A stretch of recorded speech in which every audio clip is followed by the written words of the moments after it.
this because I get sleepy if I sit down. Oh. That's why it helps with the coffee too. Oh.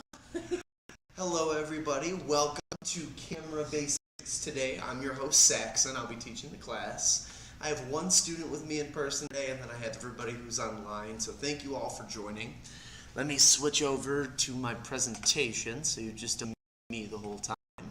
But today we're going to be talking about camera basics.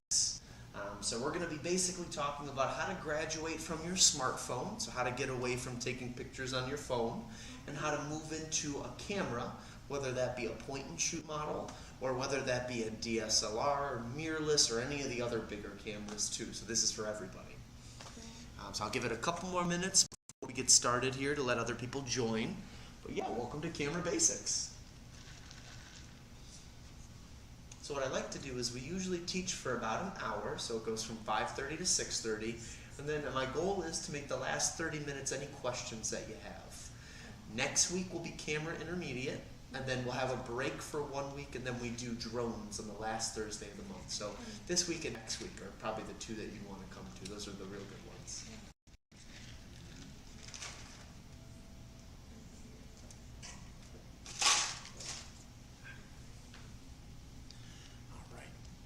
As always, anybody online, you can chat a question if you have it, and then if you have any questions, you can just ask anytime. So let's get started now that we've given it a few minutes. So to jump into it, camera basics.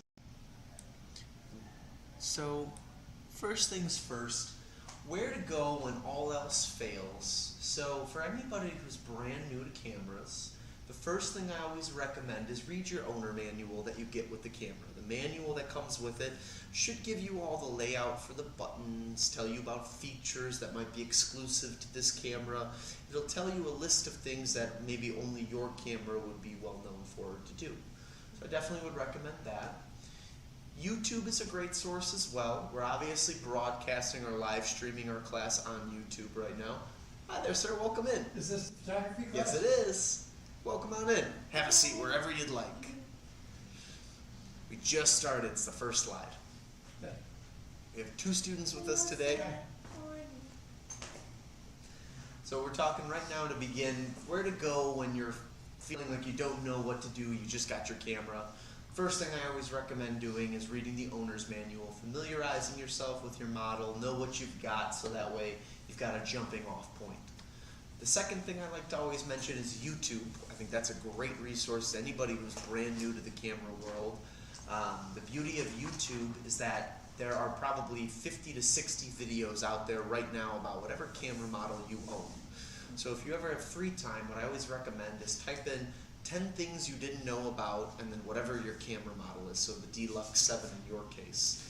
You'll find a million different videos, or at least 50 to 60 different videos that'll have all sorts of different information or pieces just about your camera.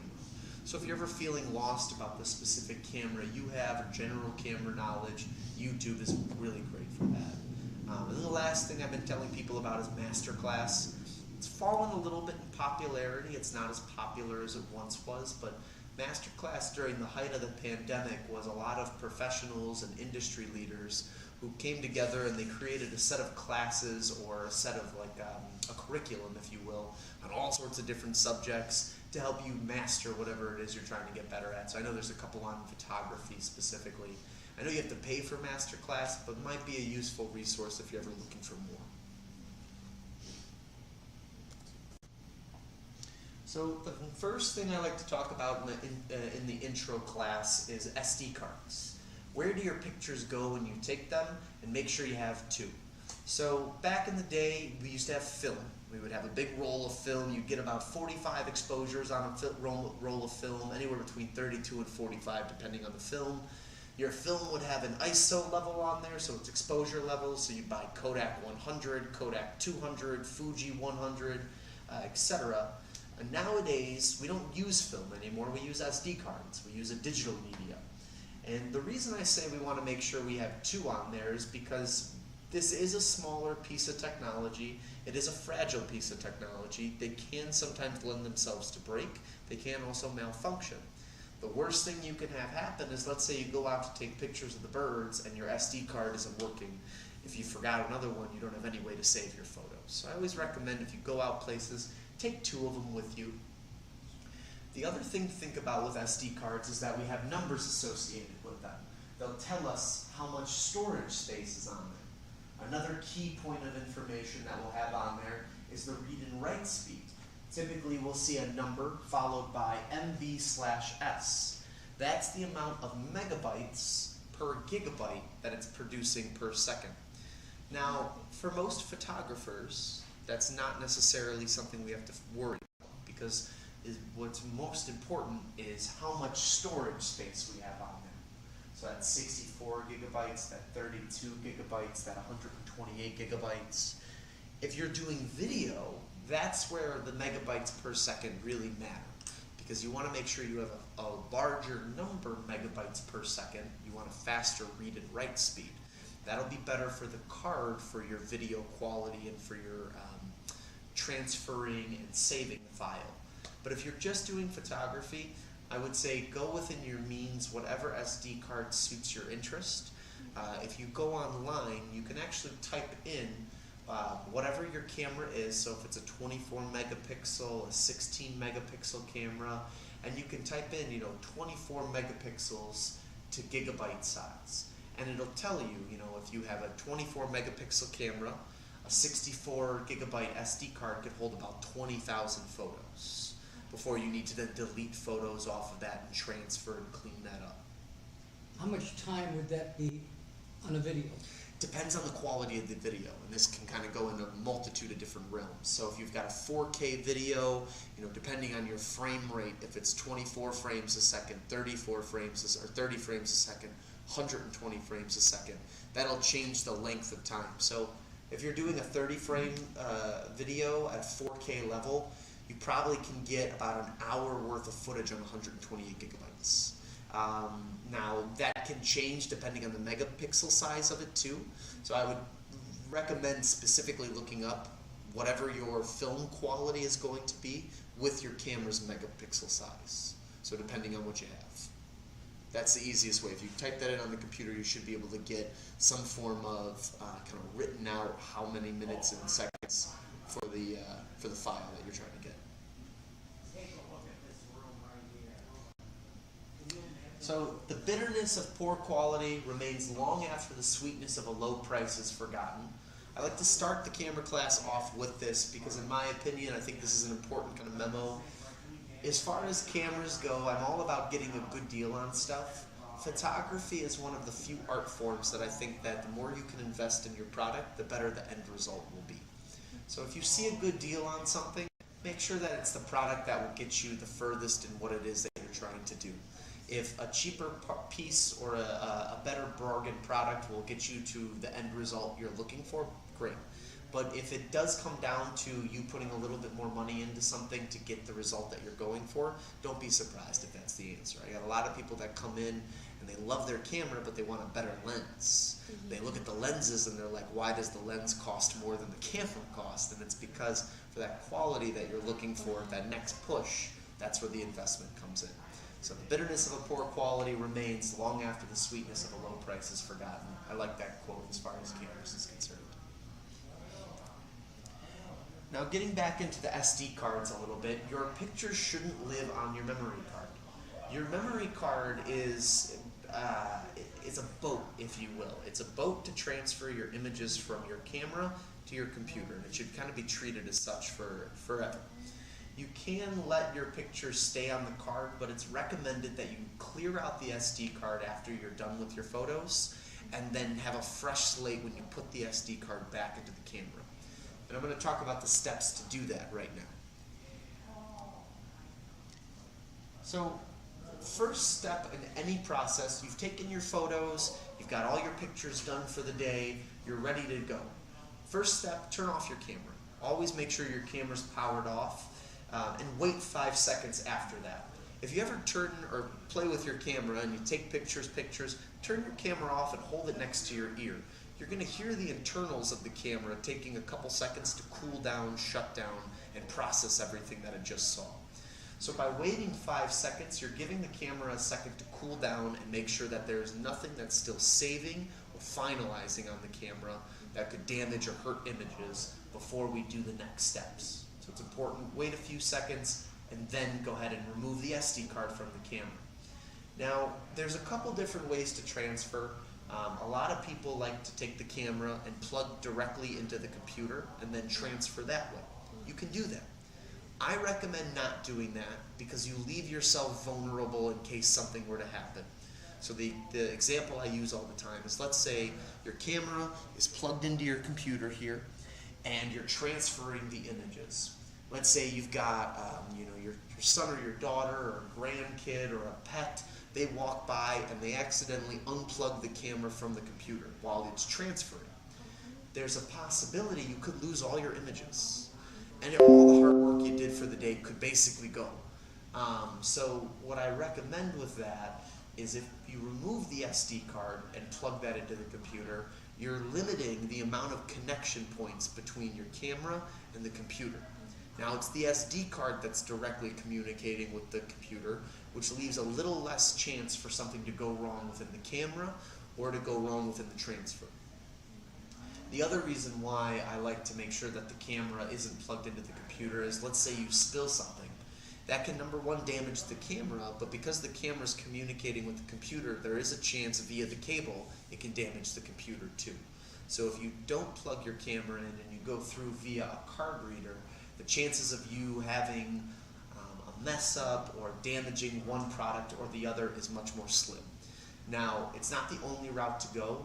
So I do tell customers that all the time. If the only option you have is using your cable with your computer and plugging the camera directly in, it's totally fine. Just be careful when you're doing that. These are examples of card readers. You can go with the cheapest options. You can go with the most expensive options. It's all dependent on what you have. Typically, a card reader would be more expensive for a multitude of reasons. One being that it would take the bigger SD cards for, let's say, a higher end camera, like a professional based camera. Depending on the camera that you have, that might not be necessary. I personally own this one right here, the Trifecta. I think it only costs 15 or 16 bucks. But the reason I like it is because I have two different computers at home, one that uses the old plug and one that uses the new plug, and this fits in both ends. So if $16 card reader fits all of my needs, I don't need anything fancy with it. Most people, I would say, have the same one or have something similar. So you don't need to get the most fancy for that one. You just need to get something that meets all your needs. Now, once you've got your picture or your SD card plugged into the computer and you're ready to go, now the question is, what do you do with all of the photos on there? Typically what I recommend to most people is when you're shooting on your camera, I see a lot of people have a tendency to hit the playback button and to look at the pictures they've already taken on the camera. And I recommend probably not doing that because a lot of the times, because that screen is so small, it's hard to see all the quality and the detail of your photos. So I like to pretend that the camera is like an old film camera. You can't see the images that you've taken until you get to this point of the process. So what I recommend is take as many pictures of whatever it is as you can. Fill up your camera, take as many pictures on the day of your shooting as you possibly can, so that way when you get to the computer and you have a larger screen to look at, then you can dictate which ones are garbage and which ones are perfect. First thing to do is to copy the photos to a folder. Typically what I'll do on the computer is I'll make a new folder and I like to either label it the day I was shooting or the month of which I was shooting in. Or if it's a special event, maybe I was at the Cubs game or I was at a friend's birthday party, I'll label it that. From there, I'm going to copy the photos from the camera, from the SD card to the folder. I'm not going to move them, I'm going to copy them. And the reason I say copy is because if we move them, we're physically taking the files that are in one location and putting them in another location. Meaning if something were to go wrong during that transfer, we could lose all of the photos. By copying them to the other one, we're keeping them in the place that they were originally at. We're just making a duplicate in that new folder. So, I plug my SD card into the side of the computer. On my desktop, it shows up, it'll say SD card. I'll click on the SD card, I'll open up all the files, and I'll copy them and paste them into a new folder that maybe I labeled Cubs game. From there, all of them will copy into that new folder, and if something were to go wrong during that process, they're not going to delete themselves from where they're coming from because they're making a duplicate of themselves, if that makes sense. So you're just limiting the factors that could go wrong when transferring this stuff. It might be adding an extra step on if you're not familiar or not used to doing this, but it's a good practice to keep in mind so that way you're making sure you don't lose anything that's precious. If you're using a Windows computer, the application you'd be using is Explorer, and if you're using a Mac, you're using Finder. Depending on the brand of computer you choose, one of those two will be available.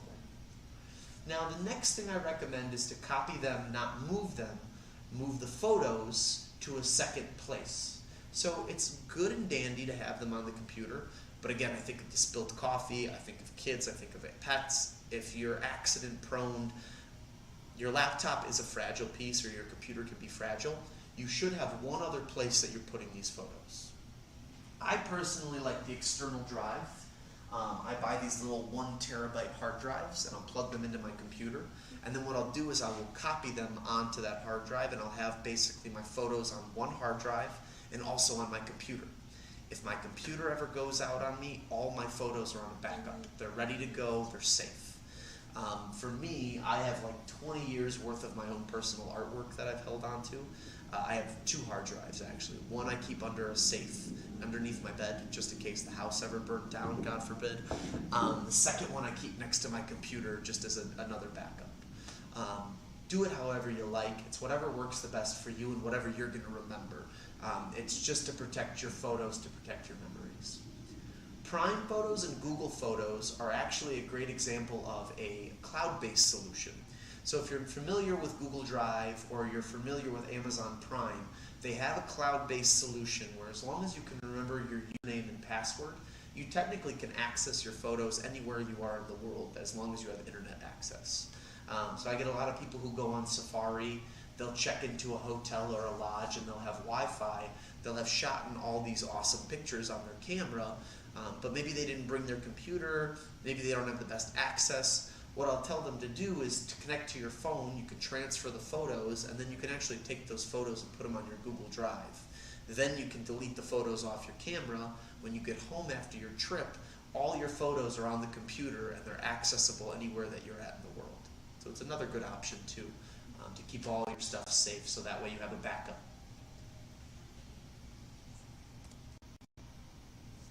Last step is to make sure you eject your card properly before physically removing it. If you're new to this with the computer, if you grab your SD card and you left click, there should be an option to eject the card. That will basically make sure that the card removes itself from the computer properly. So that way, in case, let's say it's still transferring and you just go to unplug it, there's, again, good chance you could lose those photos. By properly ejecting it, it stops all of its what it's doing and then prevents itself from improperly injecting itself or improperly ejecting itself, so that way none of the stuff gets accidentally deleted or forgotten about or lost within that transfer. The last thing to do is to format the card in the camera. Now this is something that I like to tell people to do. You don't have to do it this way, but if you want, there's 2 options. You can, number 1, delete all of your photos on the card while it's in the computer. So you can select all the photos from that SD card, drag them to the garbage can, get rid of them, the SD card is clear, you can put it right back into the camera and use it again. If you want though, you can actually just remove the card from the computer, place it into the camera, go into the camera settings, go find the card, and you're able to format the card. What that'll do is it optimizes the card so that way it's set to work for your camera specifically. It just kind of fine-tunes it in a way so that way the files are saved at a better rate. Really, it would only make a big difference, let's say, if you are taking the maximum amount of photos for that SD card. So if you've got a 64 gigabyte card, you're shooting, you get about 10,000 photos with that. Let's say that you're at 9,998. The non-formatted card might not allow you to get those last 2 pictures because the card wasn't set up in a way that is optimized for your camera. If you formatted it, you'd get those last 2 photos. So you'd get all 10,000 photos out of your SD card, if that makes sense. So it's not the end of the world to format it in your camera. I would recommend it so that way it's best used for your camera in particular. but you can erase it inside the card reader and then put it back into the camera and go ahead and shoot again. Whatever's easiest for your means of use.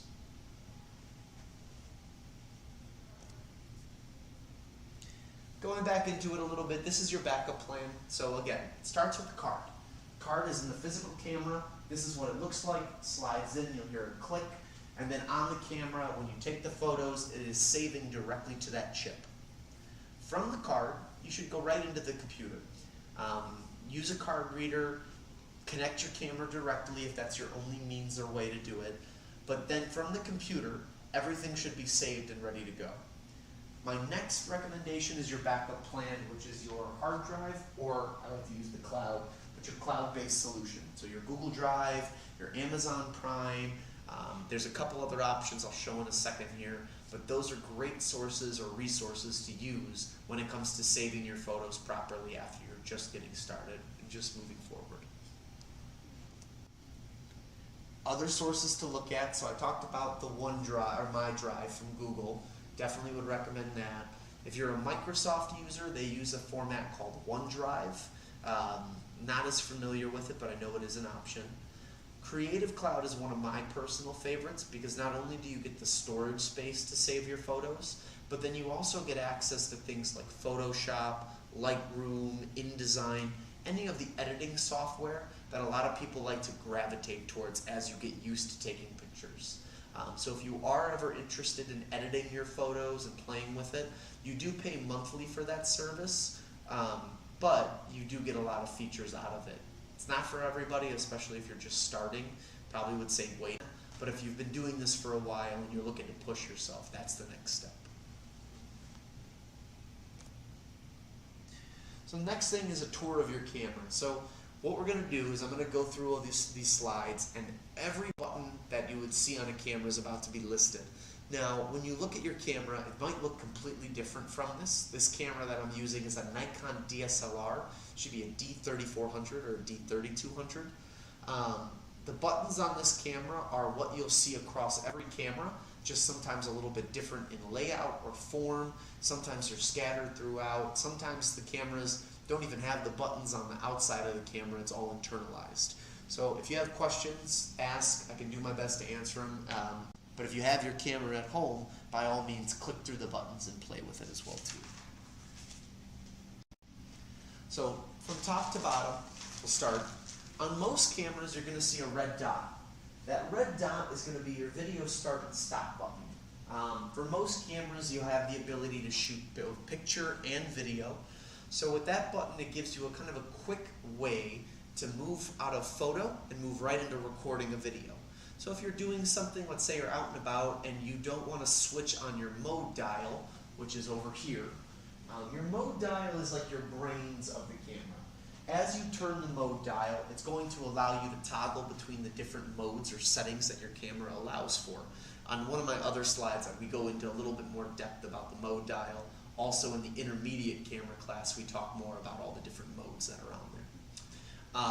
But if you don't want to switch to video on the mode dial, the video start and stop button is a great way around that. You can just click the button and it'll start the video for you or stop a video. Underneath that, we have our power switch. It's pretty self-explanatory. On your camera, you're going to have some form of toggle switch to turn the camera on and off. That's going to be, again, the battery saver or the battery starter, if you will. Yeah. From power switch, we have our shutter release. Now, on a lot of camera models, you'll notice that the power switch is going to be around or somewhere near the shutter release. When cameras were being designed, the easiest way to figure them out was for the designers to sit there and figure out with where your hand is sitting, where it is the best or most optimized position to have the buttons. So for most cameras, you'll notice that the shutter release is always by the power switch. That's just because of the way that your hand is situated on the camera. It makes it easier for you to play with the buttons without having to let go and to do stuff from a different angle. Underneath that, we have exposure compensation. Now with exposure compensation, some people have a button, some people have it through the screen, the LCD screen of their camera. With your camera, you have control over three main things. They call it the exposure triangle. There's your shutter speed, your ISO, and then your f-stop. We're going to talk about that in the intermediate camera class. For this one, I teach everybody how to shoot with auto and how to feel comfortable letting the camera run for you. But with the exposure compensation, it's kind of a cheat code around the ISO. With ISO, you can change your camera's sensitivity towards light. The exposure compensation kind of gives you a way to go around that without changing the camera's ISO, without giving it more of a grainy texture. You can actually make it more sensitive or less sensitive to the camera's sensor, which will bring more light in or less light in. So it's another way for you to change the light on your camera is where I'm getting at. That's what the exposure compensation will do. And if you have that availability, what I probably would recommend is turn it all the way up on your camera and turn it all the way down on your camera to kind of gauge what the light does to the physical camera. Live view switch, that'll be underneath that. It's an LV that you'll see with a little box around it. Live view switches the view between your viewfinder on the camera, which is the glass optical piece that you'll see at the top of most cameras, and the LCD screen. Back in the day, when we had mirrorless or when we had the mirrored cameras and when we had film cameras, light would come in through the lens and it would reflect off of the mirror, bounce up, hit another mirror, and that would then come through the viewfinder. We would have what you call optical viewing, where when you look through the camera, you're seeing a live feed of what the camera sees. DSLRs change that because the mirror reflects off of one mirror and hits at a sensor at the very top of the camera. So we still get a live view, but that live view is coming to us via a digital signal. With mirrorless cameras, we no longer have that anymore. So with mirrorless cameras, it is a direct feed coming through the lens, hitting the sensor. The sensor is then digitizing the image, and then that's how we're able to see through the viewfinder. So for most modern cameras, there's a toggle switch that'll give you the ability to switch between your viewfinder at the top of the camera and then your glass LCD screen on the camera. People that shoot video tend to like the LCD screen, and people that shoot still photography tend to like the viewfinder. But it's all preference. Some people prefer one over the other. I always recommend try both and get a feel for what you like. Mode dial, we already talked a little bit about that. The last thing will be the command dial. Now the command dial will differ depending on the setting of the camera that you're on. If you are on a manual setting, the command dial will most likely control your f-stop or your shutter speed. If you are on a shutter priority, it'll control your shutter speed. And if you're on aperture priority, it'll control your aperture. Depending on whatever your mode dial is set to, that really dictates what your command dial will do. So if you're shooting automatic, you really don't have to worry about your command dial. That's what we're teaching right now is automatic, so you don't have to worry about it too much. When we get to the intermediate class and we start learning about your manual, aperture, and shutter priorities, that's where the command dial will have a much greater effect.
bulb photography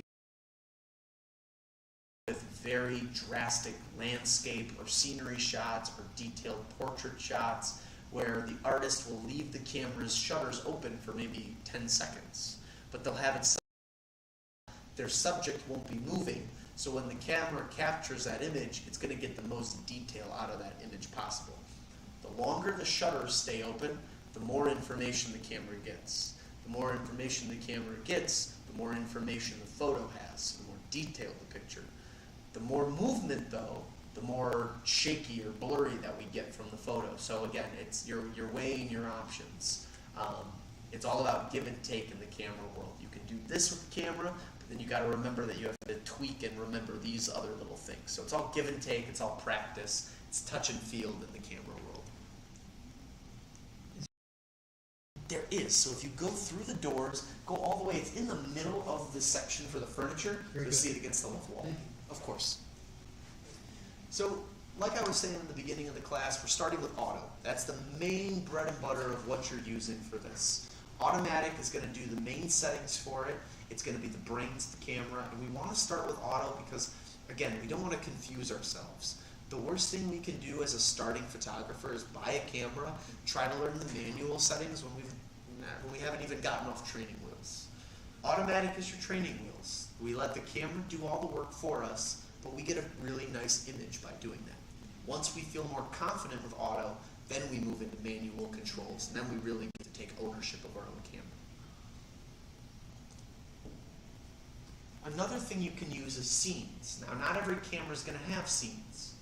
Most cameras, you're going to see an A, either in red or in green. If you see that, that means it's automatic. Now, on old camera models, we had scenes. Scenes were also automatic settings. They were just specialized automatic. Most cameras today don't have scenes anymore. It's not necessary because the new cameras can do all the things scenes did in automatic without needing to become more specialized.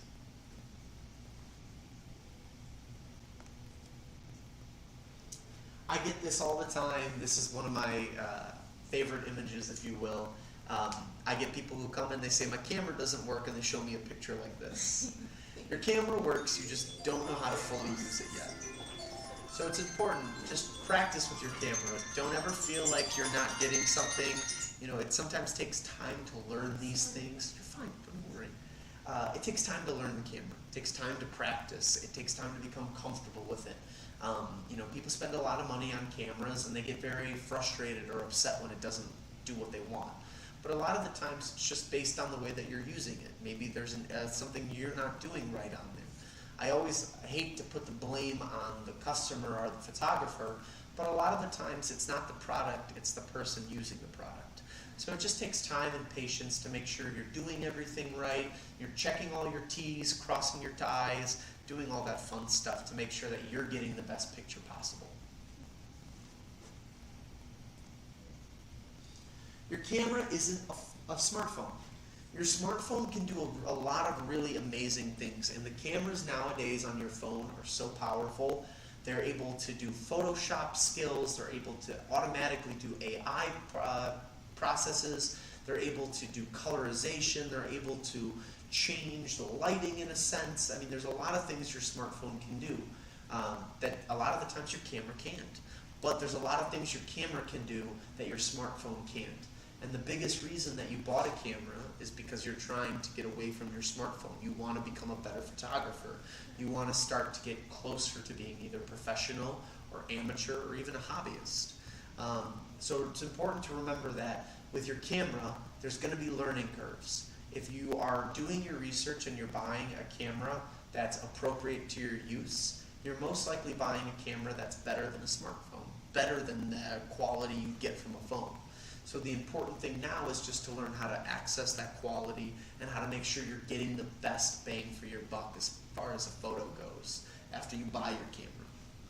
So these are my next steps that I like to talk about for getting the image. So first thing we're going to talk about is holding your camera. Posture is everything when it comes to photography for multitudes of reasons. One is longevity. So when we think about photography or we think of art as a whole, arthritis and carpal tunnel can come into play.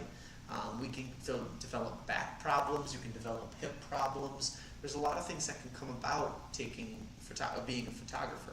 So it's important that we put our body in the best position, so that way in the long run of things, we don't damage ourselves or hurt ourselves.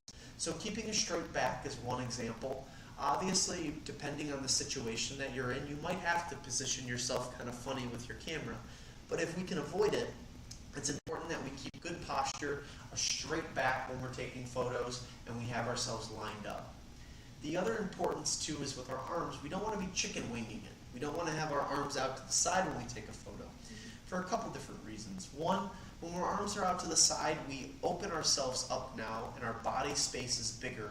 Therefore, if someone walks past, they can hit our arms. And if our camera's there, if you spent, for most cameras they're about $1,000 or more nowadays. If you have your camera out and someone hits you in the arm, there's a good chance you could drop your camera, break your camera. Keeping our arms down lowers our body space, makes our imprint or our footprint smaller, therefore less chance of people knocking into us when we're taking our photo. The other reason we want our arms down is for better stability. When you have your hand placed underneath your camera and one on your side, you're giving yourself an optimal grip, so that way when you're taking the photo, you don't have a shaky hand or you don't have bad posture, so that way you're able to get a better, clear image, less shake, less rattle and roll. The other thing I like with having your arms down is that you can use two things. Most cameras have a camera strap. What I like to recommend is pull on that camera strap when it's around your neck. That'll give you better tightness, and that'll give you a little bit better stability and control. When you're able to pull, you're able to lock it into place with the camera strap, so that way it doesn't move or go out of place. The other thing is when you're using your elbows, push them into your rib cage, push them into your stomach. That's more stability for when you're holding the camera, so that way you have less shake, less wobble and roll. So taking those little bits of steps are really helpful when you're holding the camera. It might not prove to do anything right away, but in the long scheme of things, as you're taking pictures, it'll really help with your posture, it'll help with your hand grip, it'll help with the clarity of your photos, the blurriness, all that. The other thing you can look at is using a tripod. Tripods are great too. The only bad part about using a tripod is now you have to carry that around with you when you go places. So another thing to keep in mind too, posture, holding your camera is very important. Tripods can be important too, but if you really want to make sure that you're not damaging your body in the long run of things and you're taking care of yourself and getting the most out of your picture, one of the things we can focus on is holding in that grip that we're using with our camera. Focus, then shoot, and shoot through the picture. So it's important when we're taking photos that we remember that with the camera, there's a focus on the shutter speed, on the shutter release. So when you're using your camera, if you do a half click on the shutter release, not a full click, and you have autofocus on, the camera is going to focus itself on whatever the subject matter is. It's important that you focus and then shoot. A lot of people will just shoot, and hope that the camera will focus within one of those shots. It's not the way to do it. And most of the time, they're all going to end up being blurry. Shoot or focus, and then shoot. And when you're shooting, shoot through the entirety of the photo. I get a lot of people that are focused on one part of the subject matter, and by doing that, you're reducing the amount of information that you're collecting, and you being tunnel visioned on one part of the photo might detract from you realizing that there's something moving in the corner, or that this part isn't focused, or that something just doesn't look right, which could lead you to have to take the photo 12 more times until you get it right, or it could also lead you to take one picture, get home and be like, oh, this is blurry, I can't use this photo. So focus, then shoot, and shoot through the whole photo, the entirety of it, not just one part of the subject. If your camera is moving, if you or the camera is moving, you will get blurry photos. It's just kind of the way that it goes. Focus, stop yourself, stop your camera, use the better hand gestures and hand practice that we talked about.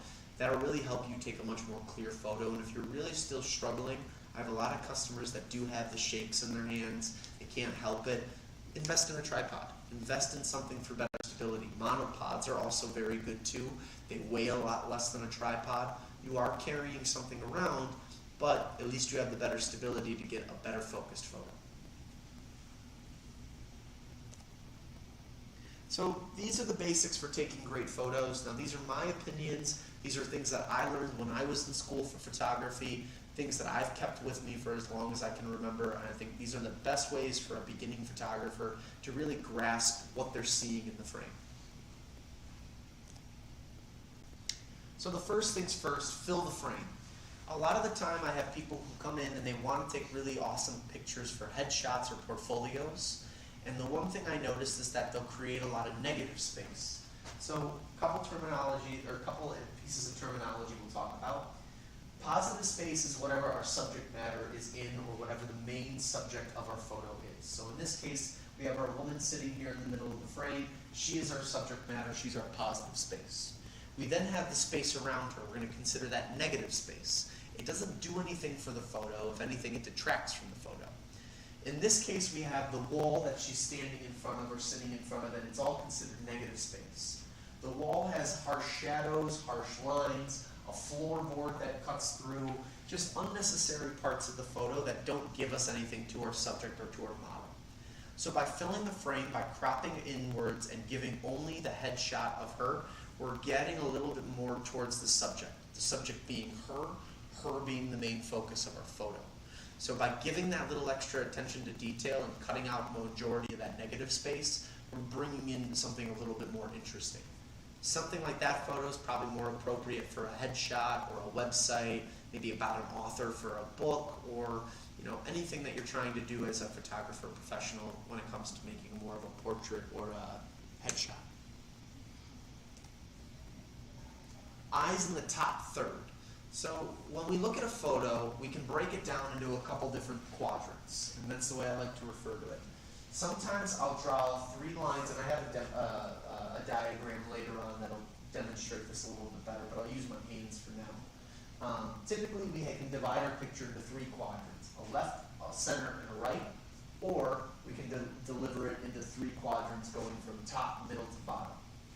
When we're looking at a photo, if we can keep the eyes of our subject matter in the top third of the photo, we create an effect with the viewer and with the subject matter where the viewer and the subject matter are on the same plane. Therefore, it's a much more relatable photo. In this case, his eyes, if I had to really say it, are probably just on that line that would divide the quadrants into 3. He's not really above it, but he is still technically in the top third of the photo. And because of that, the eyes are a little bit more attractive, if you will. We're drawn into the eyes. Now, given that he has a pink shirt, and the pink shirt is the brightest part of the picture, I would say that naturally our eyes would be drawn to the most bright part of the photo. But everyone's a little bit different. In this case, by keeping those eyes at the top third of the photo, we give our subject matter a little bit more power, giving then the viewer and the subject more of a relationship to kind of go off of. Subjective to most people, I would say, but it could help the photo push it to the next step if you're looking to play with these types of nuances. Focus on the eyes. So another thing, first off, if we look at this photo, her eyes are in the top third of our photo, so that's number 1. But then number 2, you always hear that expression, the eyes are the gateway to the soul. Humans have a lot of really cool body parts and expressions. Our hands, our arms are wild, our legs can be whimsical too. I mean, there's a lot of crazy things. Hair is sometimes really fun to play with in photography, but the eyes have a lot of story. They tell so much, and people like to materialize things out of eyes. They like to create stories or, these longer-winded things that might not even be true, but people create it out of the eyes. People are attracted to eyes. So when all else fails in a photo, if you can focus in on the eyes, a lot of the times you can attract your viewers a little bit more with that. Now get on their level. This is something that I learned when I was probably just starting photography out with kids or with people who are shorter. Sometimes when we take a picture shooting down at them, we can create this hierarchy scale where we're above them and they're below us. Now, a lot of the times that might not be a problem, but in this case, when we see this picture, I feel like we could spice this up a little bit more and make this more professional based rather than more of a you know, 1990s birthday party, or you know, something that you've got sitting in a Tupperware bin at home because you printed it in '93. I feel like we can have more detail to this. So one of the things I like to do is get on eye level or get on ear level. So in this one, we have a similar picture. We have two kids sitting at a birthday party. Obviously, we have more detail because we have a nicer lens on this case. We have background to foreground separation. We're blurring out the sister. We're focusing in on the boy. But we're shooting at eye level. His eyes aren't in the top third. They're closer to the middle, I would say, middle section of the photo. But we are on eye level with him. Therefore, we're giving the subject matter, we're giving the kid more power in this case. The other thing we can do is get lower than them as well, too. With kids especially, because they are so small and they are shorter, oftentimes within photography, within literature, within anything, we do see them below us. You know, if you've got any grandkids or kids at home that run around, I mean, it's hard if they're at a certain level, a certain age with your feet and stuff. Sometimes you accidentally get them. I know that happened with my little cousin during the holidays. We're running around the house. He comes up to my like knees and he's running, and I'm just like, I have an accident. I kind of kicked him. I didn't mean to. But again, with kids, with people who are shorter possibly, we sometimes get this height difference. If we can take a picture where we're shooting the camera up towards them and we're giving the hierarchy scale a flip-flop, where the subject matter is placed in a position higher than the viewer, we can kind of create this standoffishness that is sometimes interesting or more satisfying to certain photos. Again, for kids it might be more appropriate to give them more power. For adults, maybe giving it more on even playing fields. That's always up to you, the photographer. This is the rule of thirds. So going back, I mentioned earlier, we have the different quadrants. This was the diagram I was referring to. So left, center, right, top, middle, bottom. And we have these little circle points. So in the next couple pictures, I'm going to break down how these photos are taking advantage of the rule of thirds. But the main thing to talk about is that any point in time that the photo crosses between those red circles, that's where we're going to optimize our photo to make it more satisfying to the viewer. Now, where this all really comes from is scientists and other art history scholars and people who are professionals in analyzing art. This is something that they have determined throughout a lot of art and history as a whole, that artists that have done this seem to have more of a successful time. So now, this isn't the only way to do it. This is just one way to look at it when you're taking a picture. A lot of your cameras can actually put this grid on all the photos. I personally have it on my phone.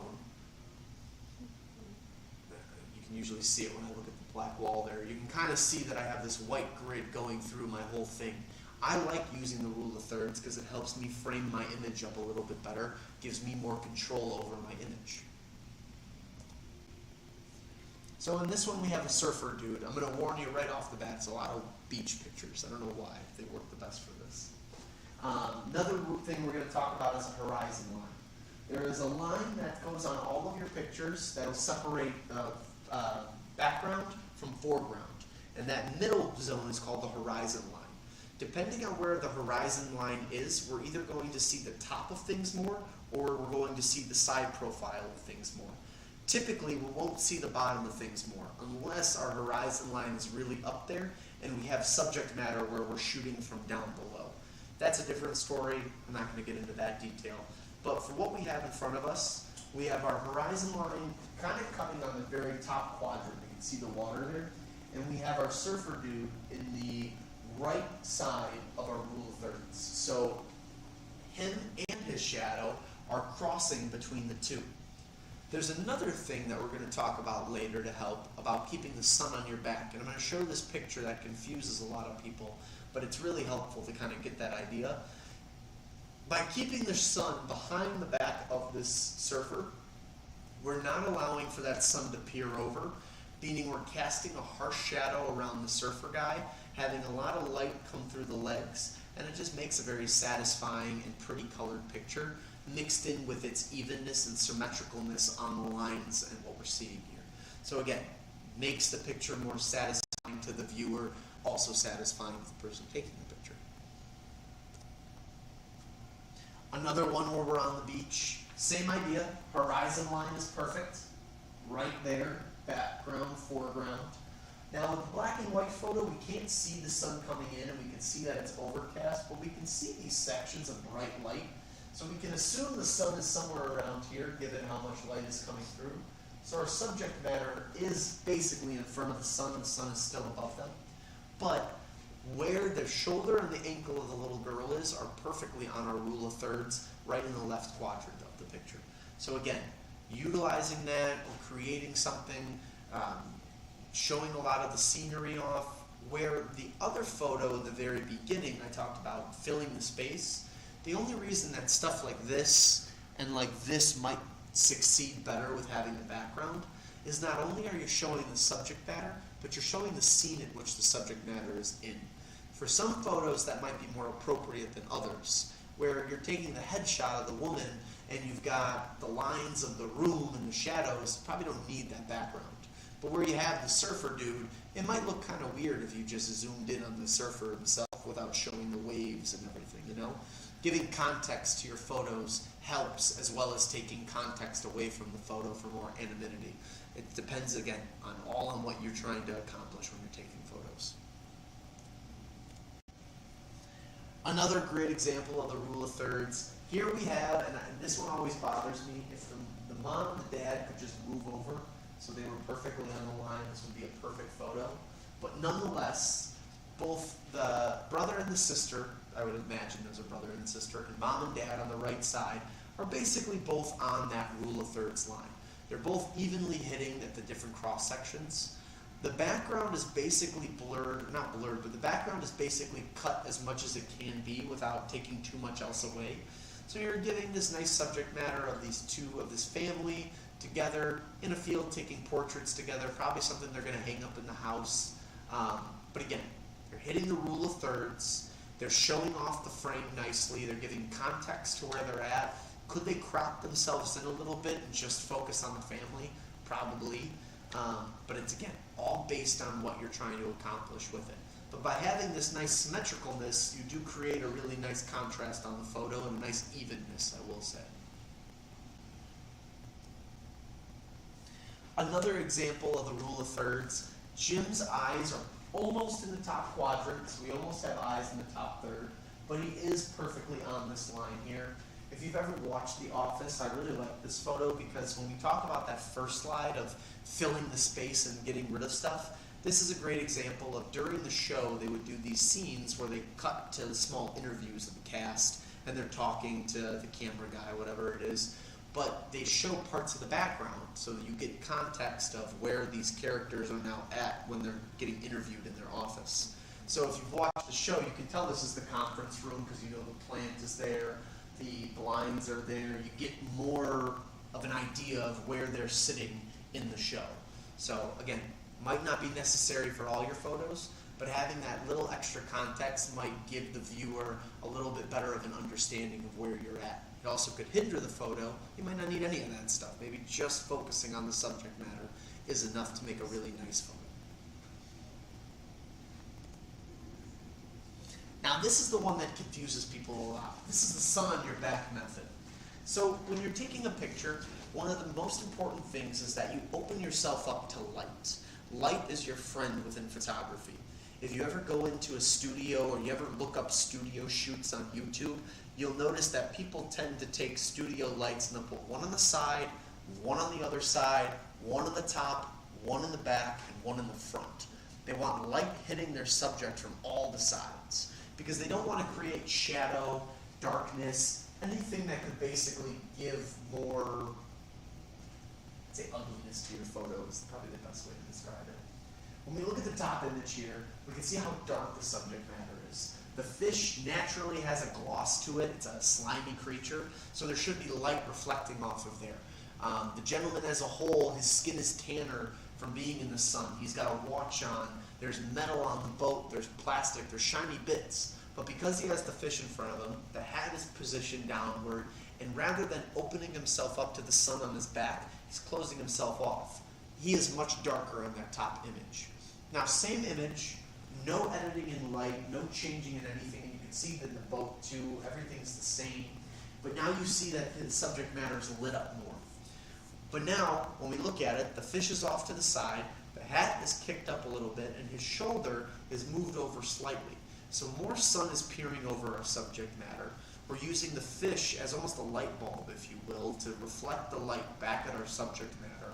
Our subject matter's face is more lit up. You can clearly see his shirt, the wrinkles in the shirt, even the brand, and the image overall looks a lot better. So taking those couple little bits of, or taking that little bit of time just to reposition things in the photo could also help make or break a better image or a bad image, if you will.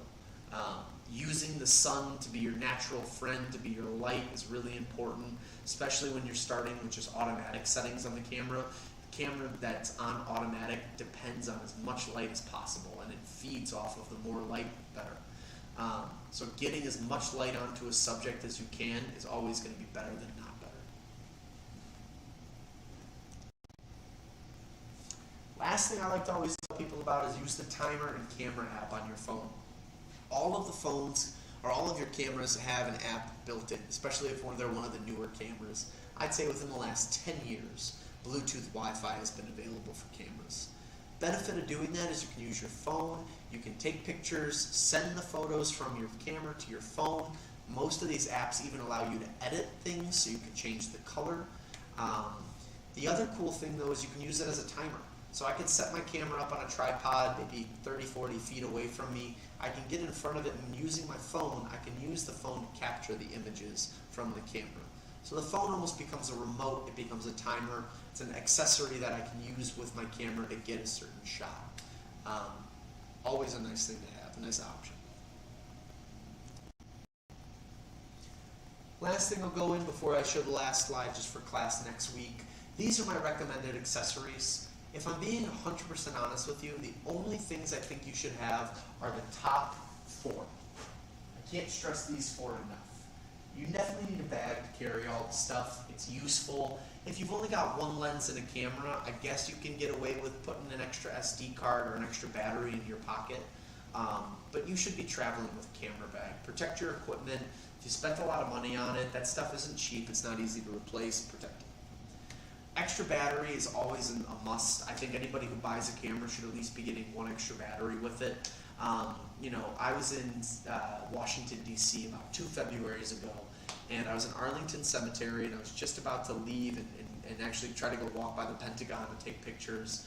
And it was really cool. As I was going through, I was excited to take photos. My camera battery died on me. My hotel room was like an hour and a half away walking, and I'm like, you gotta be kidding me. So I literally walked my butt down to my hotel, grabbed my extra battery, and then went back all the way. I got my steps in for the whole month that trip. Have an extra battery on you. You'll thank me later for it. Cameras as a whole, I mean, depending on if you're taking pictures and video will kill the battery faster, pictures less so. But still, it's all dependent on how long you're keeping the camera open and alive for. But the camera battery can last you anywhere between 30, 45 minutes all the way up to 2 hours. It's all dependent on what you're using. Extra memory card, again, sometimes it can fail, sometimes it won't work. So I definitely would say just have an extra memory card just in case. And a lens cleaning kit. Now that can be as simple as a rag. That could be as complex as you having the brushes and the sprays and everything. I do the Chicago Polar Plunge every year. I work the photography and the media for it. One of the things that I always struggle with is that I have to go in the water and take pictures of the people jumping in. It's January, it's freezing cold, Lake Michigan, not fun to be in. When the water splashes up at me, it will actually freeze on the camera body itself. So if I don't have a rag with me, I can't scrub that off, and it's really tough trying to shoot through the ice on some of these. So a cleaning kit is really nice. If you go to the beach, if you're on safari, if you're taking pictures of the dogs, anything, having that cleaning kit to just wipe the screen or wipe the glass down is really nice. A camera strap is great. If you don't have one or don't need one, I totally understand. Useful, that way you don't have to hold your camera in your hands the whole time. A tripod, great if you're doing long exposure or if you have a shaky grip. A monopod or a tripod, great additional accessory to have. External hard drives, if you don't like using the cloud solutions to store your images, an external hard drive is great. Filters for your lenses. I don't go through that too much on there, but if people have questions, you can always ask me about filters. Good thing to try out and use if you think you need it. If you don't need them, it's all dependent on what you're taking pictures of. I can't say that someone needs them. I can't say you don't need them. Additional lenses, depending on the camera structure that you have. If you have a mirrorless or DSLR, once you learn the base level of lens that you have, it might be important to look at other lenses that could benefit and change your photography skill. It could make them better, could improve your image quality. There's a lot of things that other lenses can do as far as images. And then classes and workshops. Anybody who's a photographer, you should be a forever student. There should never be a time where you think you know everything. In the case of cameras, if you look at the last 50 years, we went from film and Kodak being king, owning everything in the world, to now Kodak filing for bankruptcy back in 2013.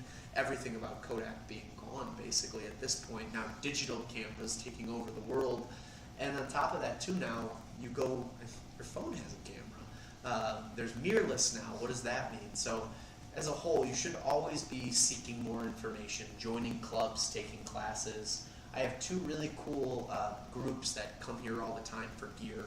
One of them is the Botanical Garden Photography Club. They're a club that meets at the Botanical Gardens over in Chicago here, and they just take pictures.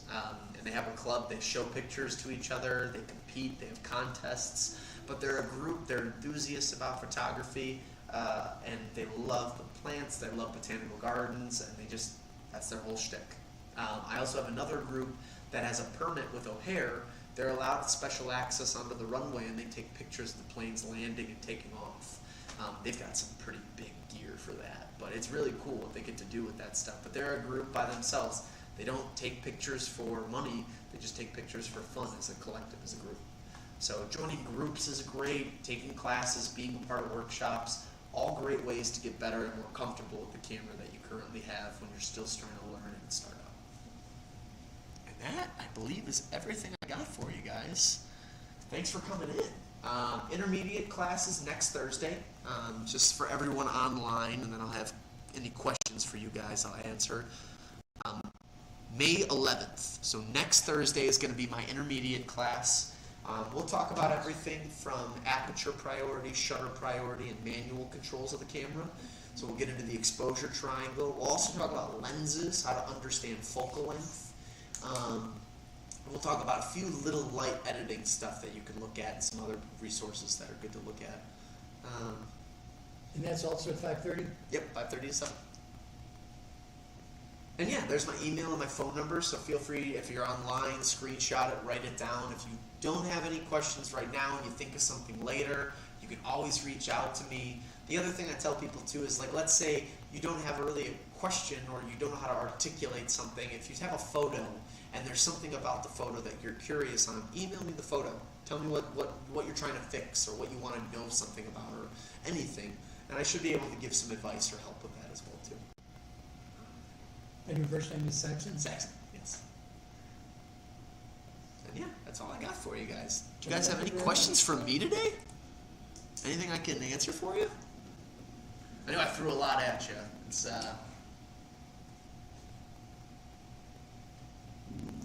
The surfboard, do you use a filter on that? No, for that filter, for that guy. So I won't have, let's see. Let me try to go back.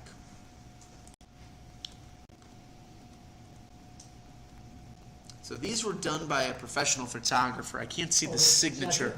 Not my picture, unfortunately. Basically, I took an artist image and then I put this bracket over it because I thought they did a really good job. Yes. I imagine that there's probably either some form of touch-up with this or the settings were done within a low light. But typically with pictures like this, the two things people are playing with is hue and saturation. Hue and saturation will dictate the RGB colors. And you can actually raise and lower the cyan level, or for RGB, the red, the green, and the blue levels. And then that will dictate then how this shade will look a little more orangey or purpley, or how it'll go closer to the yellow spectrum. You can also play with the levels, which will take the darkest, the lowest, and the medium point, and then as you change those dials, it will raise or lower those levels to either mute the colors or exemplify the colors and make it bigger. So those are all free settings too with your computer. So once you put these on the computer, if you're using Windows, they have their own free version of the editing. And same thing with Mac. Mac also you can do a free editing software with your photos. So nice to play with, especially if you don't want to invest in the Lightroom or the Photoshop right away. And you're like, what do I actually care to edit my photos, etc.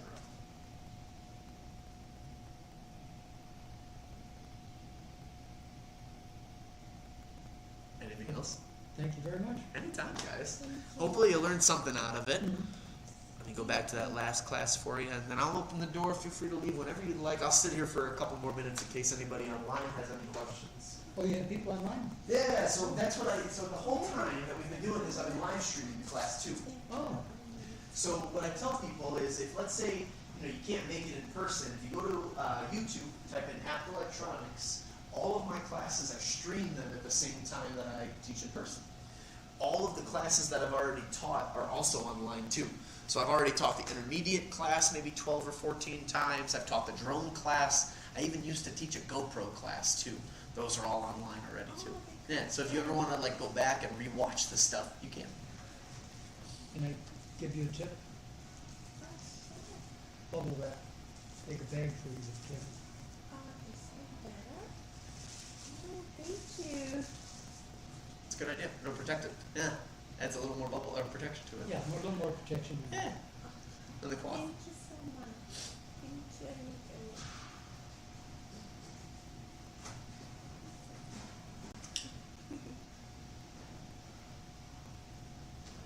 you. The 11th. Yes. Next Next Thursday. Mhm. 5:30, same place, same time. Okay. What is your name, sir? Pardon? Your name? What is your name? My name is Earl. And you are? Nancy? Lindsay? Nancy? Nancy? Nancy. Nancy. Nancy. Nancy. You said Earl? Earl. Nice to meet you both. Pleasure. Thanks for coming in, guys. I really appreciate it. I love when I have people in class. I get a lot of people online. There's usually, I'd say, 10 or 15 people in almost every class that are watching online. So I'm always excited when people come in person because that's usually when the class gets more Well, interesting. of course, you got people. Yeah. It's nice seeing people's faces. I'm like, okay, now that's what people look like. Of course, guys. Enjoy your night. Be safe, and I'll see you all next week. Okay. Thank you, Saxon. Anytime, folks. Anytime. Now, you work down in the photo department? I do, yeah. Yeah, I assume that. I'm the assistant manager for the small electronics. So anything by the fish tank, if there's anything between the small TVs all the way to the cameras, I know all about that stuff. My main bread and butter is cameras. So I studied at the School of the Art Institute downtown. My degree is in painting and drawing, but my professors always said the same thing. They're like, you can't carry a 6-foot painting with you when you go places. You got to be able to take a picture of it. You can't take a crappy photo, otherwise nobody's going to want to show your work. So you got to take a good photo. So I learned how to technically use a camera, how to use it so that way I could take a clean photo, show my work off properly. So that's what I then brought into teaching the camera class, was just how to use the camera to be very technical and sound, so that way you get a good image. So that's my goal. And what do you shoot with? Right now I use a Fujifilm. It's an X Pro 2. That's my favorite camera. It has a rangefinder on the side. One of my first cameras was a Voigtlander for my grandfather. It was a German camera, had a rangefinder on the side, and with a rangefinder, what you would do for the focusing is you would keep focusing until your ghosts would line up, and then your image would be perfect. And then that's when you'd shoot the camera. This mimics that almost to a T, but it's a digital camera. So I love that thing. But then Sony would be my other next preferred brand, the 7R Mark V. It's a really amazing camera. So with that, the 50mm lens is my second favorite. So. Okay. See you guys next week. If there's anything in between, just email me, call me anytime. Very good. Take care, folks. Thank Thank you. you. Write down my online guys too. It looks like nobody else has any questions. Thanks for